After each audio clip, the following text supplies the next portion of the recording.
My name is Sergeant Chase LaBelle with the 113th Sustainment Brigade, currently on state active duty for Hurricane Helene relief efforts.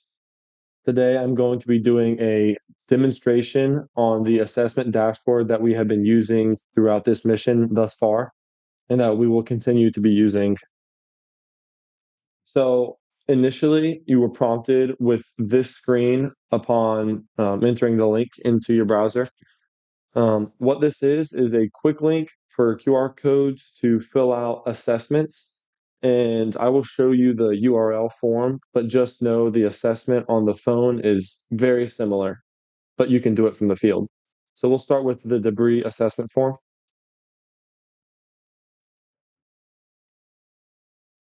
It's going to redirect you to a survey tab where you then have the ability to fill out all of these fields. And I'll just go through them real quick. So this is the state active duty mission. Mission names, the standard is currently a location. So for example, we'll do Chimney Rock. And then after the location is a very brief explanation of what the issue is. So if it's debris removal, it would just be simply Chimney Rock debris removal. And your section name will just be the description of what needs to be done. So debris removal, once again. Activity type is where you'll be able to clarify what kind of debris removal or other things of that nature. So if it was a fire break restoration, whatnot, you'll be able to enter, fire break repair. But in this instance, we'll say, trees need to be cleaned up. So vegetation debris cleanup. This will also link to our maps on the system and symbolize that it is a vegetation cleanup area. If you were to click fire break repair, the symbology on the map will be different. So it's important that you are accurate when selecting this field. Location, you'll be able to pin your exact location, which is very helpful for us because we can get an exact point. Um, County, make sure that you're filling out if you're Rutherford or if you're in Buncombe County.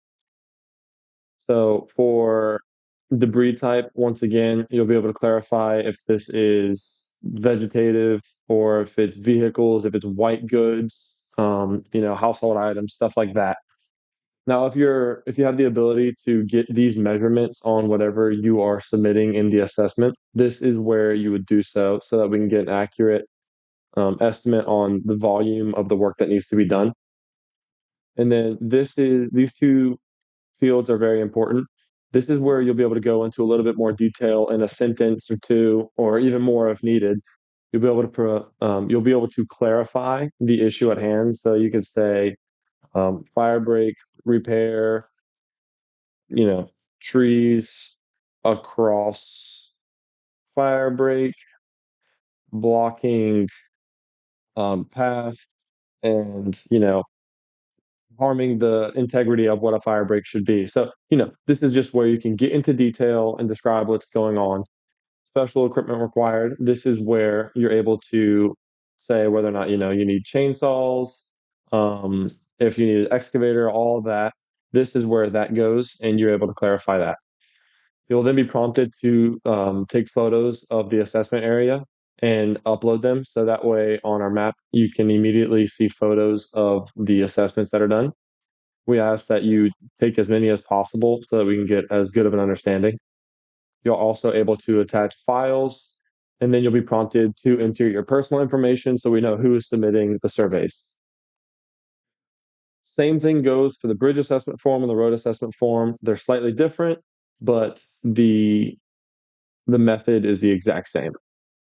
So we'll go ahead and click OK, and this will bring you to our assessment dashboard.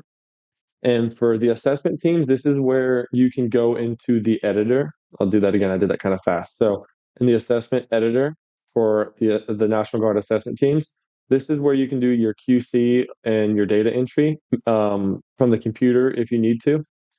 So any of these that you click on will do just a random fire break restoration in Weed Patch Mountain Trail. you're able to then zoom to the location.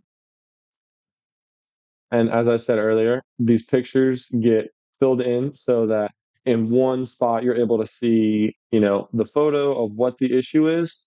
And this is really helpful for QCing data because with a photo, I can see, oh, you labeled this fire break repair and it's really just debris removal or it's, a water source restoration. This allows us to verify and make sure that our data is accurate. So in this table, you have plenty of fields. They're all reflecting this assessment form from earlier, plus a few other fields as well.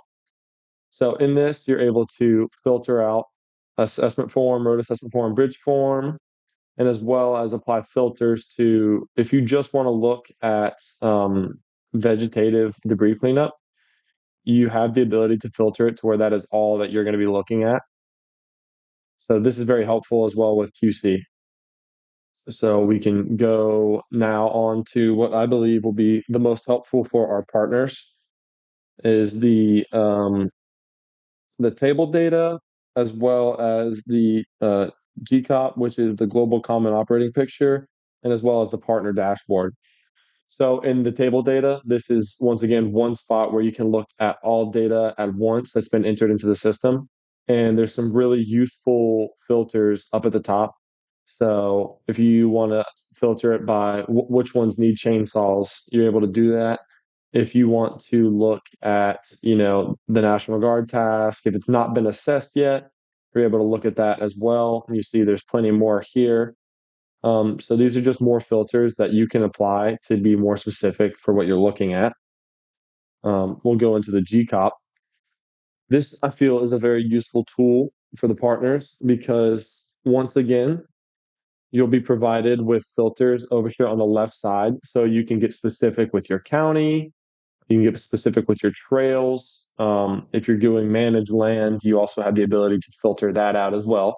But I'll keep it broad for the sake of this demonstration. You are able to, and this is really important, over here on the More Tools tab, a drop down that lets you expand and then you can read what everything here is. So you have the ability to look at the legend, which is just an expanded form of what is permanent on this right hand side. So that can be useful. This is how you get to your initial view once opening. Your layer tab, this is going to be very important. So if you are sorting through and you don't need to look at everything that is out here right now because it's overwhelming or it's just irrelevant to the reason you're on this dashboard, you have the ability to turn off all of these points and only display what you feel is appropriate. And for example, if all you need to look at is the road networks, you need to look at the lake lure data, and then you need to look at the North Carolina managed areas, and then the assessment form to see what's been assessed. You can filter it towards just that information showing, and along with this, you're able to adjust your base map. So if you need to look at satellite imagery in certain areas, you have the ability to do so with this. So now, when you zoom in close on these areas, you have a better perspective of where these locations and assessments are happening. So, real quick, I want to touch on your symbology as well.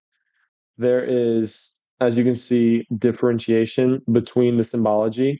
And if you click, you'll be able to see.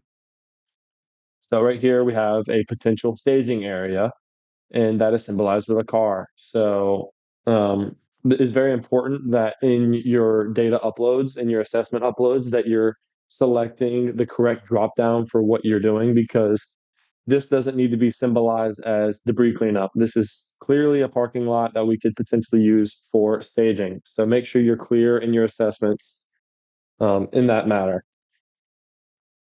as well as the rest of these. So you have the ability to. These are all the symbols that will display in the map, and it just makes it really easy at a quick glance to say, okay, here's a staging area, here's a staging area, and here's vegetative, you know, uh, debris. So now, give me one moment. Now we'll go to the partner dashboard, and this is another helpful tool. So this allows you to get a little bit more specific. So for instance, if you want to get to the town of Lake Lure, the trail assessment, this will bring you to a new tab. And it brings you to a new dashboard where there's certain information that there wasn't on the last one.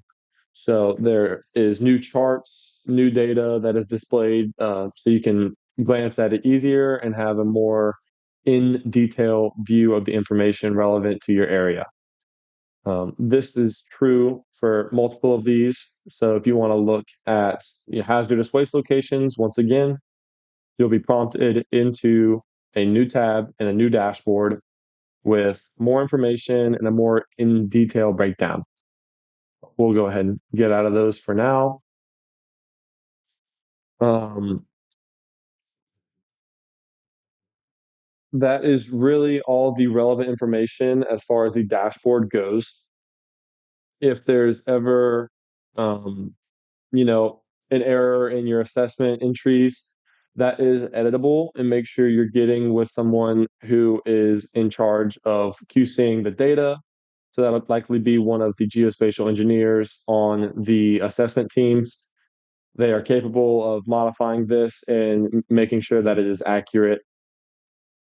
Um, for now, I am a good point of contact. My name is Sergeant Chase LaBelle. My cell is 704-402-3458. And my DOD email is chase.g.labelle.mil@army.mil.